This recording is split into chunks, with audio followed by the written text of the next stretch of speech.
யாருக்கு சகோதரர்களே சுவர்க்கம்? யாருக்கு சகோதரர்களே இனிய சுவர்க்கம்? இறையச்சத்தோடு உலகத்திலே வாழ்ந்த மனிதர்களுக்கு. இறையச்சம் உள்ளவர்கள் என்றால் யார் சகோதரர்களே? யார்? ரமலானிலே ஹலாலான உணவு வீட்டிலே இருக்கிறது. என்ன பசி வந்தாலும் நான் சாப்பிட மாட்டேன். ஏன்? என்னுடைய ரப்பு என்னை பார்த்து கொண்டிருக்கிறான்.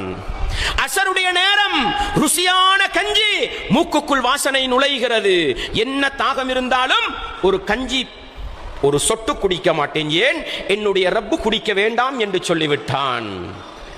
என்னுடைய மனைவி எவ்வளவு கவர்ச்சியாக பக்கத்திலே வந்திருந்தாலும் என்னுடைய மனைவியை, ஹலாலான மனைவி, ஆசையோடு தொடமாட்டேன். ஏன்?